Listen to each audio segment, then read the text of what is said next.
Welcome to Samba Samba. Enjoy the video. Start by opening an elevated command prompt on Windows with administrator privileges. Right-click Start and choose Command Prompt as Administrator or Windows PowerShell as Administrator.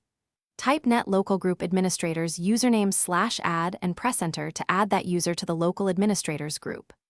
Alternatively, open Settings, choose Accounts, then Family and Other Users, select the account and change account type to Administrator. Sign out or reboot the PC to ensure new admin privileges apply for that user session. On Mac OS, open Terminal and prepare to run a single administrative command with sudo. Run sudo dscl. Append /groups/admin group membership username to add that user to the admin group. You will be prompted to enter an existing administrator password to authorize the change. Confirm the user is now listed in System Preferences under Users and Groups as an administrator. Finally, log out or restart the Mac so the new administrative privileges become active for that. On Linux, determine your distribution and use the appropriate group for sudo access.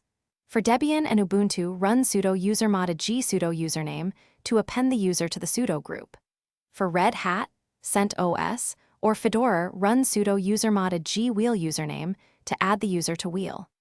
After modifying groups, have the user log out and log back and so group changes take effect. Verify by switching to that user and running sudo whoami, which should return root if the change succeeded. Thanks for watching. Consider subscribing if we helped you.